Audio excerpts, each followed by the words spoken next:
Buenos días, iglesia. Buenos días, hermosa iglesia. ¿No se lo creyeron?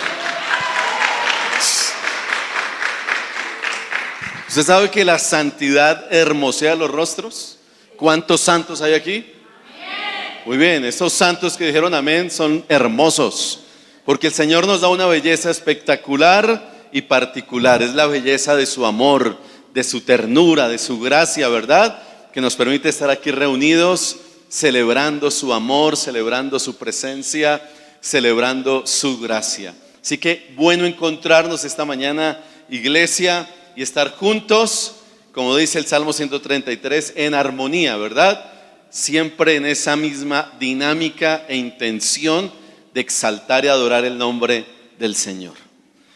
Muy bien, estamos en una serie. ¿Les ha gustado la serie? ¿Emocionados con la serie? ¿De verdad? Porque creemos que para los hijos de Dios siempre lo mejor está por venir. Aunque las noticias y el presente sea oscuro para nosotros, nuestro futuro está en las manos del Señor. Nuestra esperanza es Cristo. Hace unas semanas nos predicaron de estar impregnados ¿de qué? De esperanza. ¿Y quién es esa esperanza? Cristo Jesús. No de positivismo ni de optimismo, sino de esperanza. Y esa esperanza es Cristo. Por eso en estos tiempos difíciles el Señor ha puesto esta serie en nuestro corazón, este tema. Es por fe. No vivimos por lo que vemos, sino por lo que creemos. ¿Y en quién hemos creído? En Cristo Jesús. Esa es nuestra esperanza de vida. Y durante este mes hemos estado hablando, aunque no pueda ver, yo creeré. Y el objetivo de esta serie, lo recuerdo que lo compartimos cuando iniciamos, fue descubrir el carácter y la naturaleza de Dios. Y al descubrirlo a Él, vamos a descubrir cómo Él obra de maneras sobrenaturales e ilógicas para el ser humano.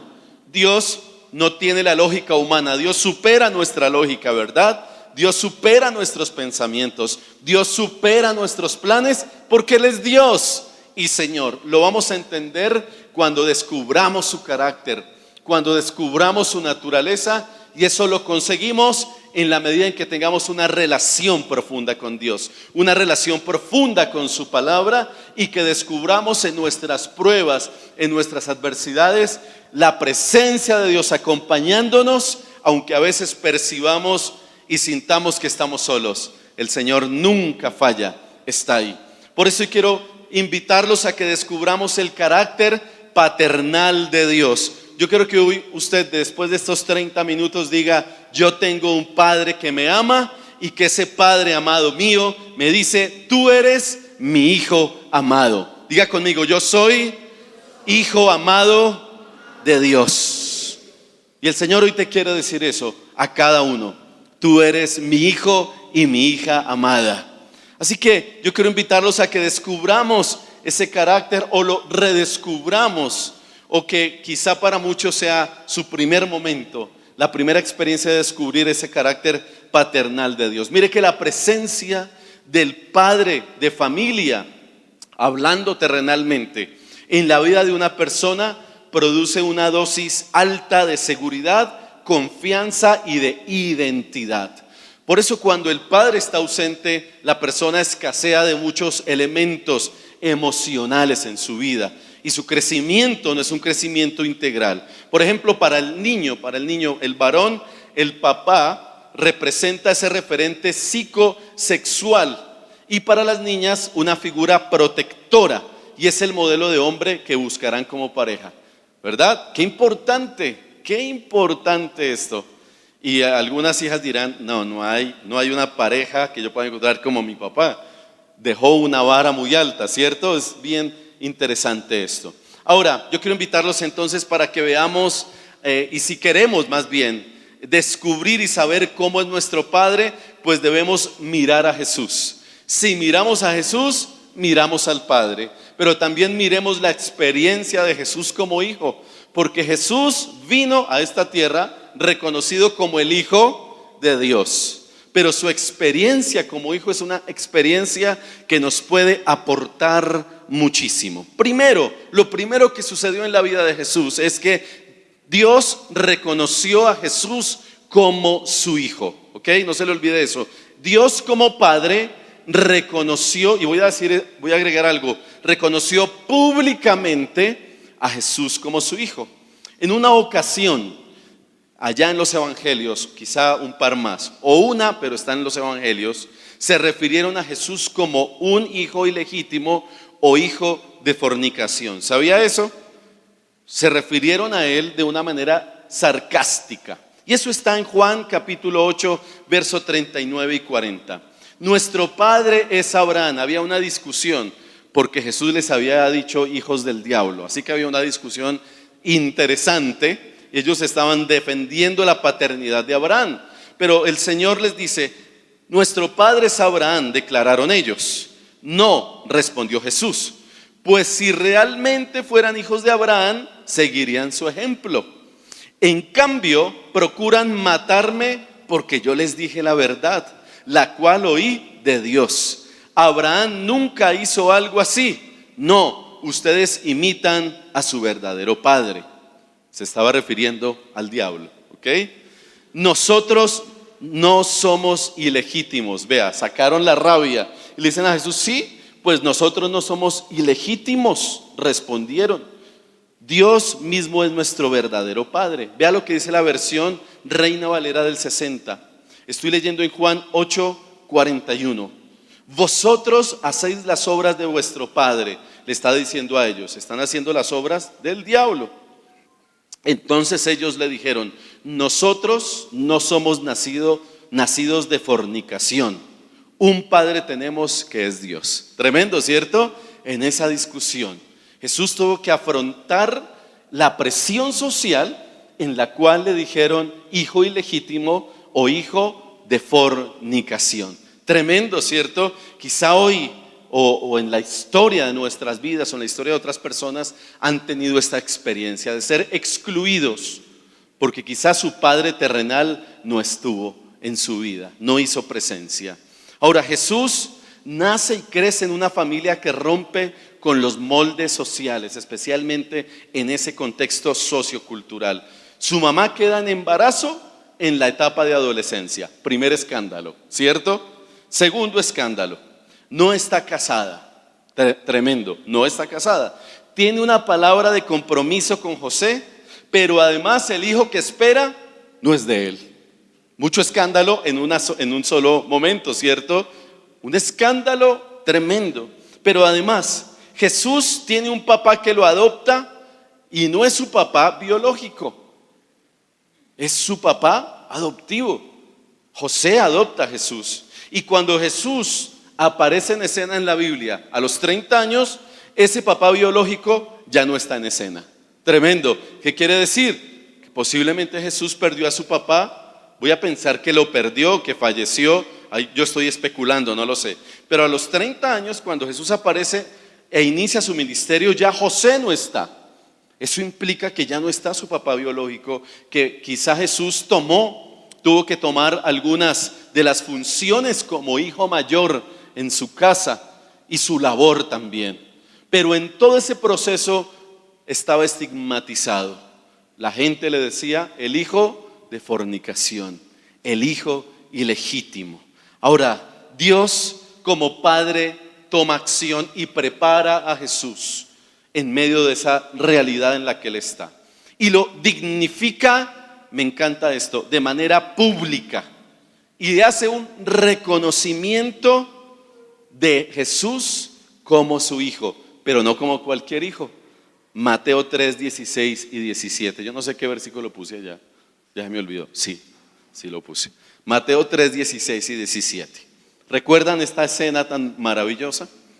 Después del bautismo, mientras Jesús salía del agua, los cielos se abrieron. ¿Usted se imagina ese momento impresionante, glorioso? Los cielos se abrieron y vio al Espíritu de Dios que descendía sobre él como una paloma. Y oyó, y una voz dijo desde el cielo: Este es mi hijo, me gusta la versión Nueva Traducción Viviente. Este es mi hijo muy, muy amado, quien me da gran gozo. Yo sé que tenemos en la memoria la versión del 60. Este es mi hijo amado en el cual tengo complacencia. Qué lindas son las versiones, ¿cierto? Nos enriquecen muchísimo. Pero me gusta esta versión que dice: este es mi hijo muy amado. ¿Qué está haciendo el Padre? Qué interesante, que provoca un evento público en el cual no solamente lo llama hijo amado, sino hijo muy amado. Pero adicionalmente el Padre con esa expresión está diciendo: me siento orgulloso de ese hijo, porque ese hijo me produce gran gozo, me produce alegría. En ese hijo me complazco. Dios genera un espacio para decir: ese hijo de Dios, Jesús, no es cualquiera. No es un hijo de fornicación, no es un hijo ilegítimo. Yo soy el Padre de Jesús. Y ese hijo me produce complacencia, gran gozo y alegría. Ahí vamos descubriendo cuán bello es nuestro Dios como Padre. Ahí vamos descubriendo su paternidad. La verdad sea dicha, iglesia, y es que vivimos en una realidad social y cultural en la que muchos padres no han reconocido a sus hijos. Los han abandonado sin ningún tipo de remordimiento y de compasión. Muchos huérfanos tenemos a nuestro alrededor. ¿Es cierto o no es cierto? Muchos huérfanos, sea que no esté papá o no esté mamá. Pero vivimos una paternidad en crisis, una sociedad machista como la nuestra, que ha delegado a la mujer la crianza y la paternidad y maternidad de sus hijos. Algunos padres se han olvidado y desentendido de su gran responsabilidad. Otros están presentes físicamente, pero están ausentes espiritual y emocionalmente, y han limitado la provisión solamente a cosas materiales. Aquí les traje para que coman, aquí les traje para que se vistan. Pero en muchas familias ha escaseado el abrazo, el te amo, el me siento orgulloso de ti. Y yo creo que precisamente esta historia de Jesús nos lleva a pensar qué tan buenos padres somos, ¿verdad? También esto nos lleva a reflexionar. Entonces, hoy podemos ver al Padre como ese Padre que fue bueno con Jesús, lo podemos ver hacia nosotros. Yo quiero que usted hoy piense en que ese amor de Dios, que quizá no obtuviste en tu casa, que quizá no obtuviste en tu entorno familiar, ese amor de Dios está hoy para abrazarte y desbordarse sobre tu vida. Y para decirte: tranquilo, hoy los cielos se abren sobre ti. Y la voz del cielo, del Padre, sale como voz de trueno, llena de amor y de poder, para decirte: tú eres mi hijo y mi hija muy amada. Me siento orgulloso de ti. Hoy el Señor te está diciendo que está dispuesto a sanar cualquier herida que haya en el corazón. Hoy el Señor está dispuesto a abrazar a los excluidos de la sociedad. Esta es una sociedad excluyente, ¿sabían eso? Somos muy excluyentes. No abrazamos y no incluimos al que es diferente o al que piensa o habla diferente. Merece la pena de muerte si no piensa igual que yo. Pero muchos han sido excluidos porque no han tenido un papá o una mamá. Esos huérfanos, a esos huérfanos el Señor ha venido a abrazar. A esos huérfanos el Señor ha venido a incluir y a dignificar y a tratar como verdaderos hijos de Dios, no como ilegítimos ni como hijos de fornicación. Hoy Dios, como tu Padre, como nuestro Padre, iglesia, nos dice: yo te quiero bendecir.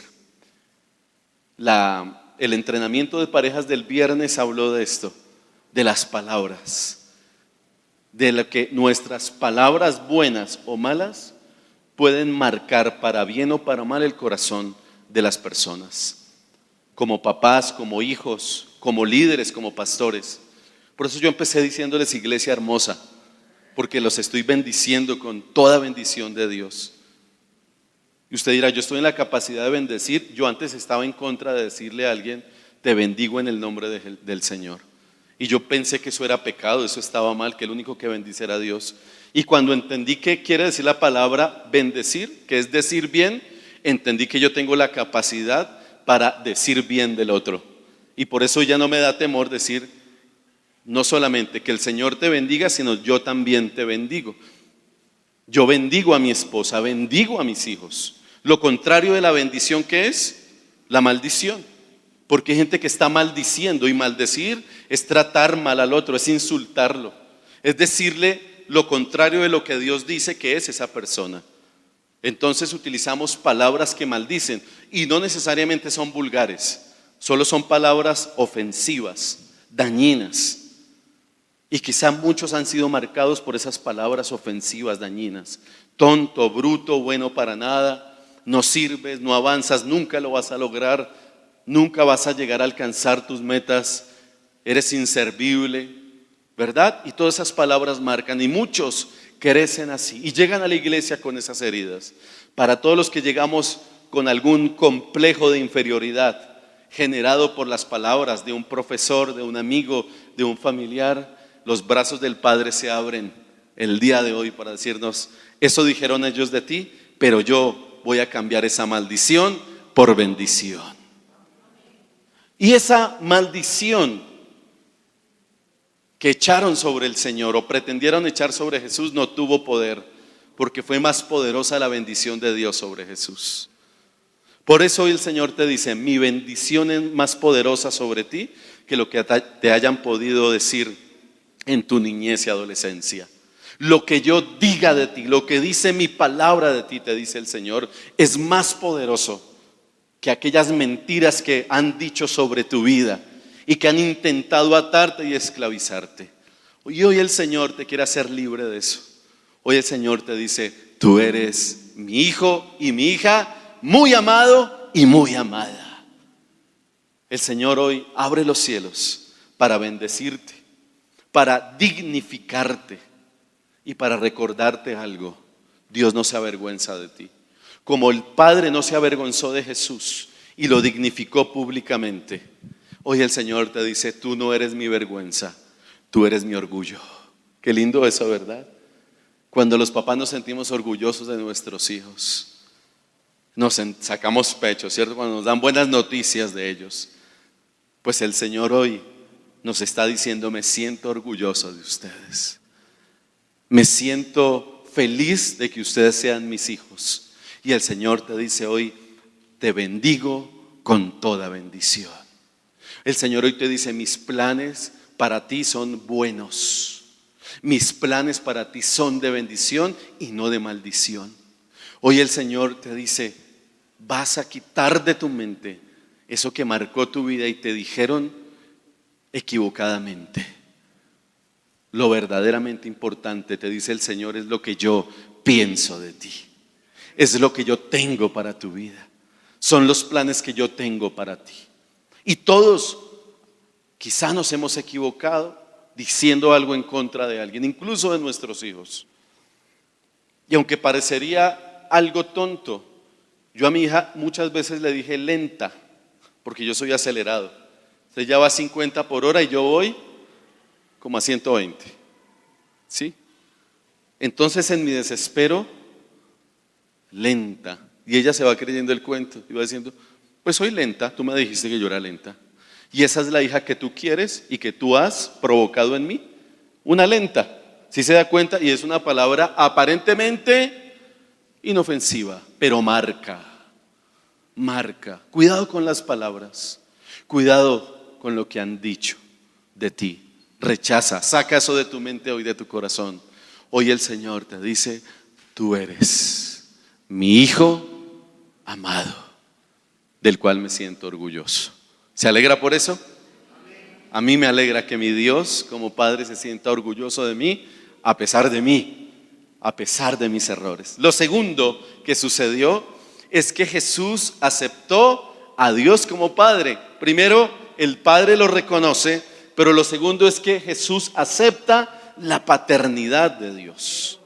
Así que aunque en el Antiguo Testamento no se habla mucho de la paternidad de Dios, Jesús exhibió su relación sin filtros y presumió constantemente de su relación con Dios como Padre. Era casi que absurdo que Jesús se atreviera a llamar a Dios papá o padre. Era una falta de respeto. Así lo veían. Pero sin duda alguna,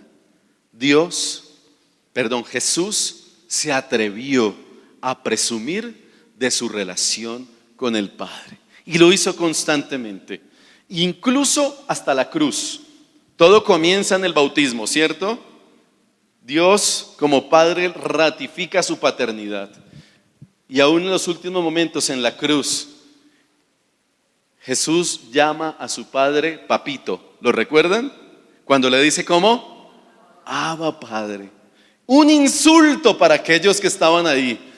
Era ridículo, absurdo que Jesús se atreviera a llamar a Dios papito, padrecito lindo. ¿Cómo usted le dice a su papá de cariño, así bien cercano? Piénselo. Así como usted le dice o le decía si ya no está. Esa expresión dulce y tierna estando en la cruz. Y en su último suspiro también le dijo: Padre, ¿se acuerdan? En tus manos encomiendo mi espíritu. Se atrevió a llamar a Dios Padre. ¿Y qué estaba haciendo? Reconociendo y aceptando la paternidad de Dios sobre su vida. De hecho, a Jesús lo acusaron por llamar a Dios Padre, y por esa y por otras razones pues lo llevaron a la cruz. Esa fue una de las razones por las que lo llevaron a la cruz. Por eso ese término y esa expresión eran tan importantes. Mateo 7:21 lo dice: no todo el que me llama Señor, Señor entrará por el reino del cielo. Solo entrarán aquellos que verdaderamente hacen la voluntad de mi Padre que está en el cielo. ¿Cuál fue su expresión? Mi Padre que está en el cielo. Juan 15:10: cuando obedecen mis mandamientos permanecen en mi amor, así como yo obedezco los mandamientos de mi Padre y permanezco en su amor. Repito, Jesús aceptó y reconoció la paternidad de su Padre. Por eso presentar y aceptar a Dios como Padre, aunque era un absurdo e ilógico para los religiosos de la época, Jesús lo hizo de manera intencional.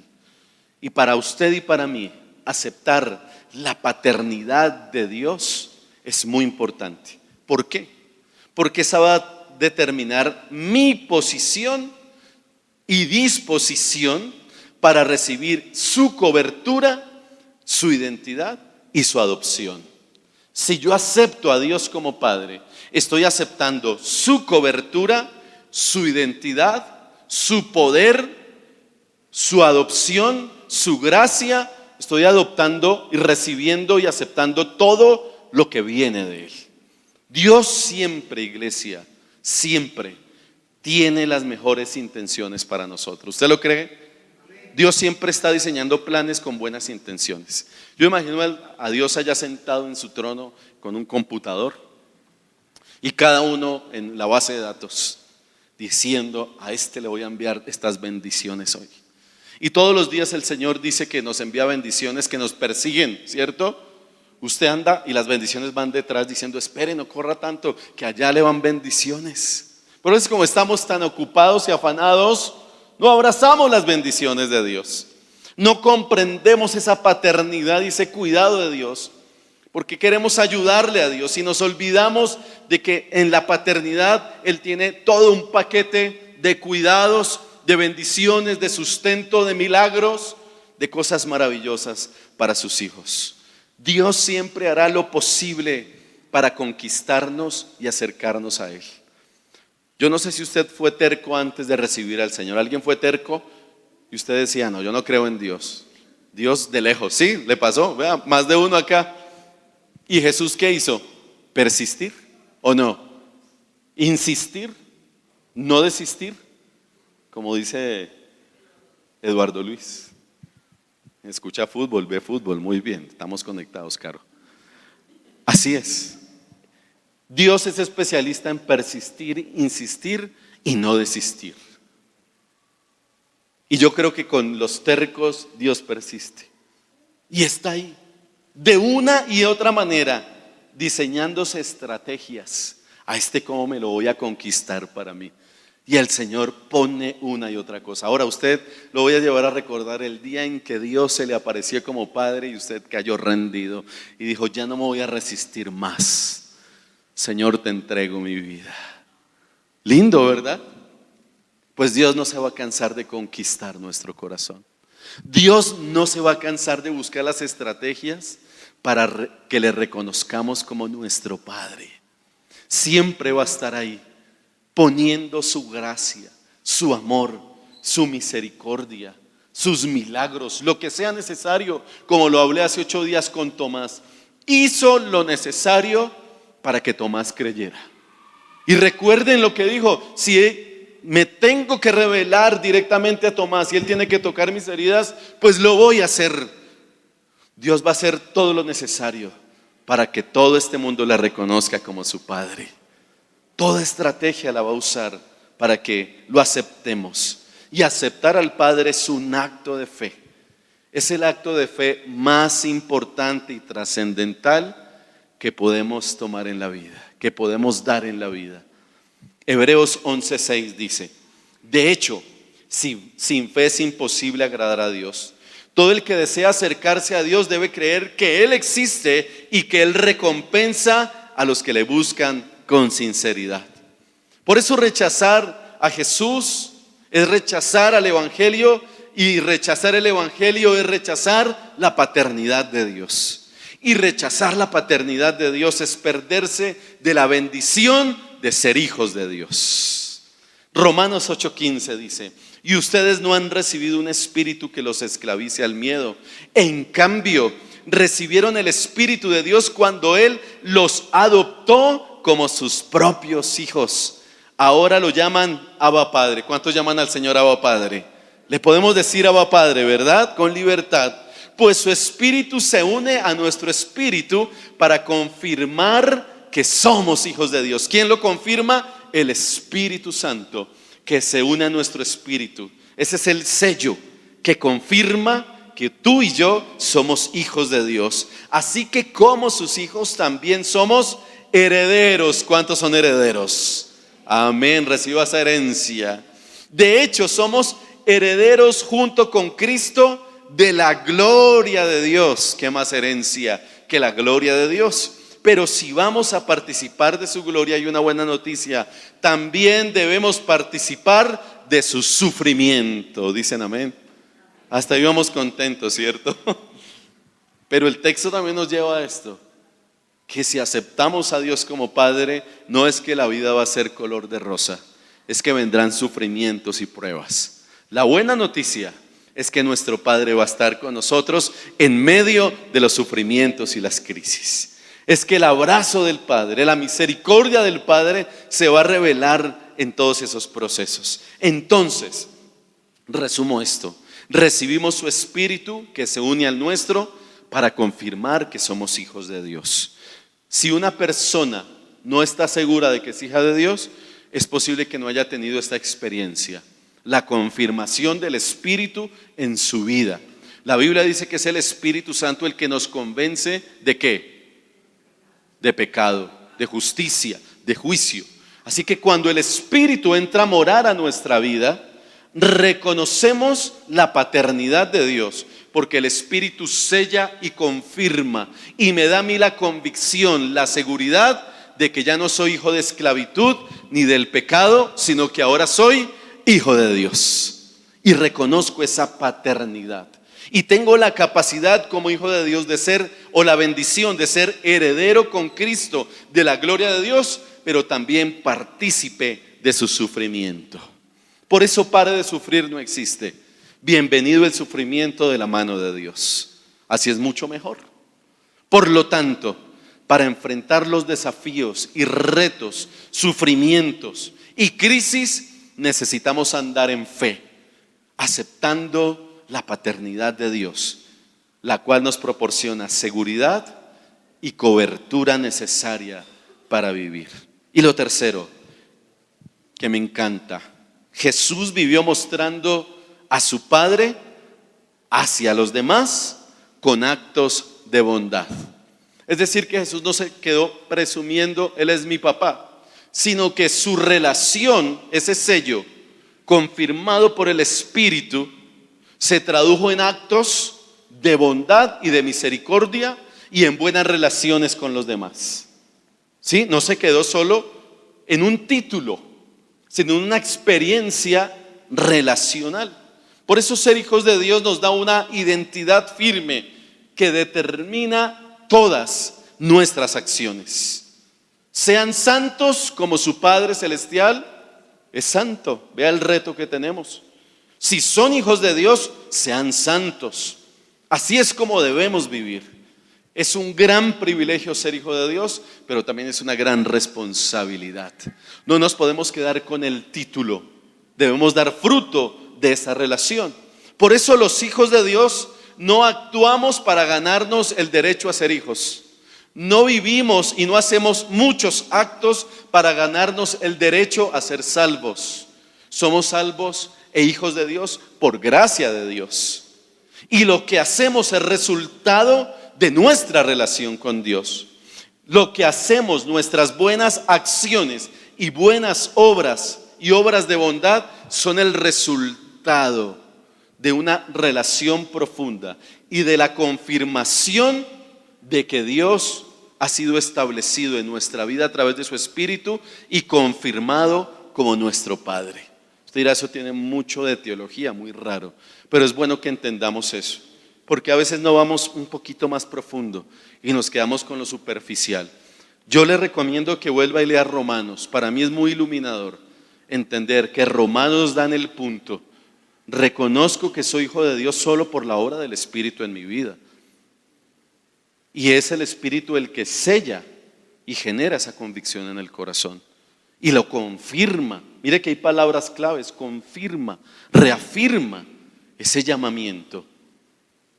Efesios 2:10 dice: pues somos la obra maestra de Dios. Ese versículo lo trabajamos mucho en esta iglesia y es uno de nuestros textos más importantes. Pues somos la obra maestra de Dios. Él nos creó, ¿cómo? Es importante, yo sé que se ve muy pequeño. Él nos creó de nuevo, diga conmigo, de nuevo. Ok, somos una nueva creación por medio de Cristo.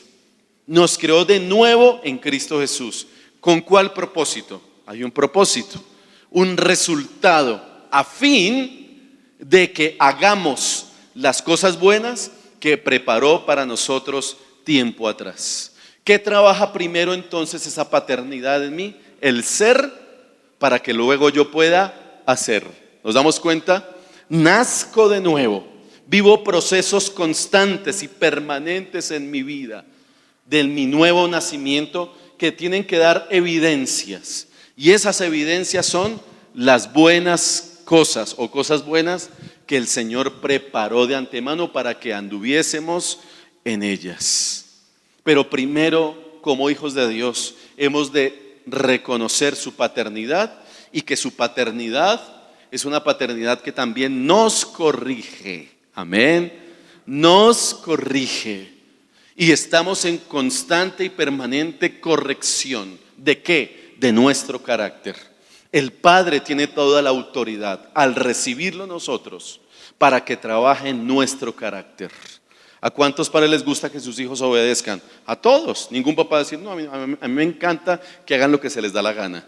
Por supuesto que no. Y trabajamos para que sean mejores personas, mejores hijos, mejores ciudadanos, que en un futuro sean buenos papás, mamás, servidores del reino de Dios, de esta sociedad. Pues Dios quiere lo mismo, pero para que lo hagamos efectivamente, Dios necesita trabajar en nuestro carácter como papá todo el tiempo. Y Dios necesita, como dice, perfeccionarnos para toda buena obra. Por eso ese trabajo es constante. Nazco de nuevo casi que todos los días, o no casi, todos los días. Tengo la experiencia de ser pulido y trabajado en mi carácter. Y la consecuencia, el resultado serán las obras de bondad. Mis actos que fluirán naturalmente si tengo una excelente relación con mi Padre. ¿Estamos? Fluirán si mi relación con el Señor es seria. Por eso Jesús dedicó su vida a hacer el bien, amar al prójimo como el Padre lo amó a él, acercarse a los marginados y a los excluidos de la sociedad. Jesús se dedicó a sanar enfermos, a enseñar las escrituras, fue un gran maestro y las enseñó con altura. Se dedicó a dar ejemplo de integridad en todos sus actos, a ser justo y honesto en medio de una sociedad deshonesta e injusta como la que nosotros estamos viviendo en estos tiempos. Se dedicó a enseñar a las personas, se dedicó a sanar sus corazones y entendió algo, que las necesidades de las personas son más importantes que las tradiciones y las instituciones religiosas. Ojo, repito, las personas para Jesús fueron más importantes que las tradiciones y las instituciones religiosas. Jesús sanó el día de reposo, buenas obras, no importaba el día ni el lugar. Jesús se atrevió a pasar por encima de la religiosidad para hacer el bien. Todo porque tenía una relación directa, íntima, poderosa y profunda con el Padre. Y la fe sin obras es ¿qué? Muerta. ¿Nos damos cuenta? Yo no sé si tu relación con el Padre ha estado distante, bajita, no tan chévere. Pero hoy el Señor te abre los brazos para que corras a Él. Hoy el Señor te abre sus brazos y te dice: ven, tú eres mi hijo amado. No se te olvide eso. Quizá hoy el Señor te lo está recordando. Tú eres mi hijo amado, reconoce mi paternidad. Y cuando reconoces mi paternidad, reconoces mi autoridad sobre tu vida. Reconoces que yo soy tu Dios. Reconoces que yo tengo planes buenos para ti, pero que también quiero formar tu carácter y hacer de ti una persona maravillosa. Hoy el Señor te dice una vez más: me siento orgulloso de ti. Señor, no soy digno, me he equivocado, no importa. El Señor hoy te dignifica y te dice: me siento orgulloso de ti. Y te pide que tú te sientas orgulloso de Él. Hoy vamos a salir a presumir de nuestro Padre. Yo voy a salir a presumir de que tengo un Padre maravilloso. ¿Le gustaría eso? Pero voy a presumir ¿cómo? Con mis actos, con mis obras, con mi léxico, con mis relaciones. Aunque me cierren en la calle, no voy a bajar el vidrio para agarrarme con nadie. Voy a reflejar el amor de Dios. Voy a dejar de ser pelietas. Voy a dejar de ser criticón. Voy a establecer el reino de Dios en esta tierra, el reino de mi Padre. Y ese es un reino de vida, de salvación, de restauración. Si estás lejos del Padre, ¿qué tal si hoy vuelves al Padre? Esta oportunidad, corre a los brazos del Señor hoy. Él te quiere abrazar y te quiere dignificar y te quiere bendecir. Ponte en pie, por favor.